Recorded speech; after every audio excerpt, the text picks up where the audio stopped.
तो hello guys, तो आज हम स्टार्ट कर रहे हैं बी फार्मा का फोर्थ सेमेस्टर। सब्जेक्ट है फार्मास्यूटिकल ऑर्गेनिक केमिस्ट्री थर्ड, जिसे हम शॉर्ट फॉर्म में बोलते हैं पीओसी थर्ड। तो आज हम स्टार्ट करेंगे यूनिट 2।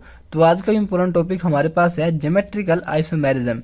तो गाइस हम पहले बात करते हैं जो आइसोमेरिज्म है, ये वर्ड आया कहाँ से है। ये वर्ड आया है आइसोमर्स से। तो आइसोमर्स क्या होते हैं? जिसका सेम फॉर्मूला होता है बट इसमें डिफरेंट इसका स्ट्रक्चर होता है। ठीक है, तो जैसे इसकी एग्जांपल ले तो हम इथेनॉल है। ठीक है, इथेनॉल का जो फॉर्मूला होता है C2H6O।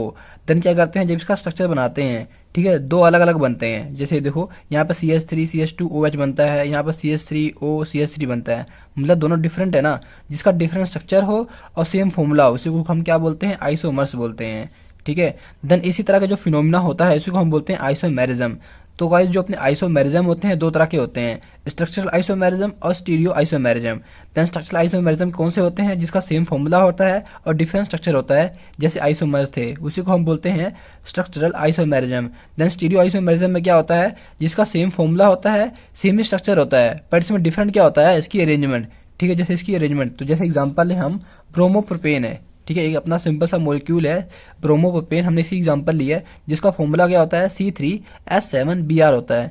ठीक है, देन क्या करते हैं, जब इसका स्ट्रक्चर बनाते हैं तो हमारे पास क्या होते हैं? दो तरह के स्ट्रक्चर फॉर्म होते हैं। ठीक है, यहाँ पर दो तरह के स्ट्रक्चर फॉर्म हुए, एक ये हुआ एक ये हुआ। सेम ही फॉर्मूला है, ठीक है, स्ट्रक्चर भी सेम ही है, एक तरह का सेम ही है, बट क्या है जो पोजीशन है Br की ना, जो उसकी अरेंजमेंट है ये भी डिफरेंट है। यहाँ पर पहले कार्बन साथ लगा था, यहाँ पर सेकंड कार्बन साथ अटैच है अपना ब्रोमीन। ठीक है, यही डिफरेंट है। इसी तरह के हम बोलते हैं इसको, इसी तरह के जो आइसोमर्स होते हैं इसको हम बोलते हैं स्टीरियो आइसोमेरिज्म। तो गाइस जो अपने स्टीरियो आइसोमेरिज्म होते हैं ना, अपने फर्दर डिवाइड होते हैं ऑप्टिकल आइसोमेरिज्म में और ज्योमेट्रिकल आइसोमेरिज्म में। तो गाइस जो अपने ऑप्टिकल आइसोमेरिज्म है ये हमने ऑलरेडी डिस्कस कर लिया था अपने यूनिट 1 में। जो गाइस उसमें आरएस थे, जो अपने डीएल थे, ये सिस्टम काफी इंपॉर्टेंट है, ये आप कर लेना। तो आज की वीडियो में हम बात करेंगे ज्योमेट्रिकल आइसोमेरिज्म के बारे में। तो भाई ज्योमेट्रिकल आइसोमेरिज्म कौन से होते हैं, हमें एक बेसिक से टर्म समझ लेते हैं इसको समझने से लिए। तो जैसे ये देखो एग्जांपल हम ले तो ऑप्टिकल थे और जो अपने ज्योमेट्रिकल थे, इन दोनों में डिफरेंस एक चीज का था, रोटेशन का था। जो ऑप्टिकल में जो रोटेशन होती थी फ्री होती थी, बट जो अपने ज्योमेट्रिकल में जो रोटेशन होती थी रेस्ट्रिक्टेड होती थी, या हम बोल सकते हैं फ्रोजन होती थी, रुकी हुई होती थी। ठीक है, जैसे एग्जांपल हम इसकी ले तो जैसे ऑप्टिकल हो गए और जो अपने ज्योमेट्रिकल वाले हो गए। ठीक है, ऑप्टिकल में क्या होते थे, एक कंडीशन होती थी, अपने सिंगल बोन से अटैच होते थे। ठीक है, तो क्या करते हैं, जब इसके रोटेशन करते हैं, देखो जब इसके रोटेशन घुमा दिया, इसको ऐसे पलट दिया। ठीक है, ऐसे था, इसको हमने ऐसे पलट दिया। जो अपना क्लोरीन अपना लेफ्ट साइड में था, ठीक है, ये अपना लेफ्ट है, ये अपना राइट है। जब इसको पलटते हैं तो अपना कैसे हो गया, ये राइट, जो लेफ्ट वाला है राइट में चला गया, जो अपना राइट वाला है लेफ्ट में चला गया, जो लेफ्ट वाला अपना राइट में चला गया। ठीक है, इसी तरह के क्या बोलते हैं, ये अपना ऑप्टिकल आइसोमेरिज्म है, इसमें जो रोटेशन होती है फ्री होती है।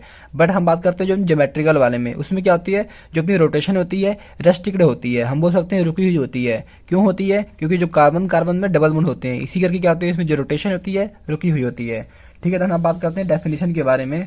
तो डेफिनेशन क्या है, तो it is also known as the cis trans isomerism. इसे हम सिस ट्रांस आइसोमेरिज्म ही बोलते हैं। The isomerism which arise due to the restricted rotation about the double bond in a molecule. तो जो अपने ज्योमेट्रिकल आइसोमेरिज्म होते हैं, अगर हम कोई भी मॉलिक्यूल लेते हैं, कौन से मॉलिक्यूल लेंगे जिसमें डबल बॉन्ड अपने होते हैं। ठीक है, यहाँ बोल सकते हैं डबल बॉन्ड प्रेजेंट होंगे, वो वाले मॉलिक्यूल्स में क्या होगा, जो अपनी रोटेशन होगी रेस्ट्रिक्टेड होगी, यहाँ बोल सकते हैं रुकी हुई होगी। ठीक है, या हम बोल सकते हैं अगर हम कोई भी सिंगल बॉन्ड वाला कंपाउंड लेते हैं, अपने साइक्लिक हो गए। ठीक है, जैसे एग्जांपल हम लेते हैं, जैसे साइक्लिक कंपाउंड्स होते हैं, ठीक है, एक दूसरे से क्या होते हैं, आपस में अटैच होते हैं, जिसकी वजह से क्या होती है, जो रोटेशन होती है अपनी एब्सेंट होती है, हम बोल सकते हैं रुकी हुई होती है। इस तरह कंपाउंड को हम बोलते हैं ज्योमेट्रिकल आइसोमेरिज्म। ठीक है, तो जैसे हम एग्जांपल हम लेते हैं सिस और ट्रांस की। क्यों लेते हैं? क्योंकि इसको हम सिस ट्रांस आइसोमेरिज्म भी बोलते हैं। ठीक है, जैसे सिस में क्या होता है, जब कोई भी कंपाउंड है, ठीक है, अगर क्या होते हैं अपने पैरेलल में होंगे।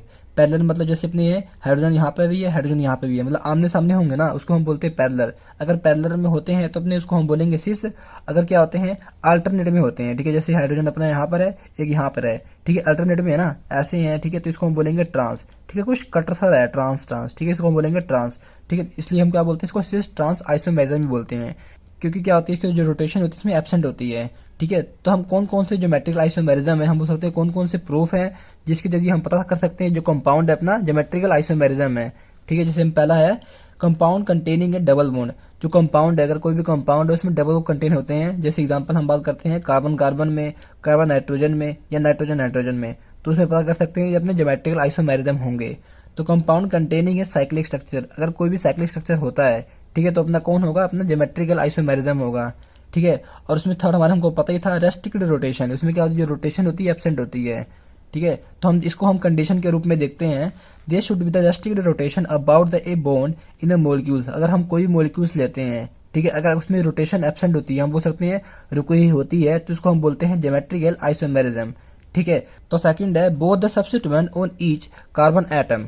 ठीक है, देन क्या करते हैं, कार्बन एटम के साथ क्या होगा, with the rotation is the restricted should be a different. अगर क्या होता है, रोटेशन होती है, ठीक है, जैसे देखो एग्जांपल लेता हूँ, ठीक है, जैसे ये देखो ये मोलिक्यूल है, ठीक है, ये कोई भी मोलिक्यूल है, सपोज मान लो अगर ये हाइड्रोजन है, यहाँ पे हाइड्रोजन होता है, ठीक है, ऐसा होगा नहीं। ठीक है, अगर क्या होगा, हाइड्रोजन यहाँ पे है, हाइड्रोजन ऊपर है, ऊपर और नीचे हाइड्रोजन नहीं हो सकते। सपोज मान लो ये ए है, ये बी है, ठीक है, ये ए है, ये क्या है, बी है। अगर ए और बी ऊपर नीचे होते हैं तो अपने क्या होंगे, ज्योमेट्रिकल आइसोमेरिज्म को शो नहीं करेंगे, या हम बोल सकते हैं ज्योमेट्रिकल आइसोमेरिज्म नहीं होंगे।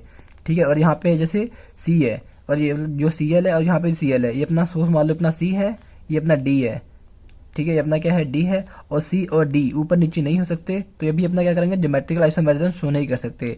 ये हाइड्रोजन यहाँ होता तो ठीक था, ये हाइड्रोजन अपना यहाँ होता तो भी ठीक था, बट क्या होंगे, एक दूसरे के ऊपर नीचे नहीं होंगे, तो क्या इस तरह के आइसोमेरिज्म को हम ज्योमेट्रिकल आइसोमेरिज्म नहीं बोल सकते हैं। तो गाइस आई होप आपको समझ आ गया हो, तो फिर भी कोई भी डाउट रहता है तो आप कमेंट बॉक्स में पूछ सकते हैं, मैं उसका रिप्लाई देने की कोशिश जरूर करूंगा। तो गाइस नेक्स्ट वीडियो में हम नोमेनक्लेचर ऑफ ज्योमेट्रिकल आइसोमेरिज्म को डिस्कस करेंगे। तो गाइस मिलते हैं नेक्स्ट वीडियो में।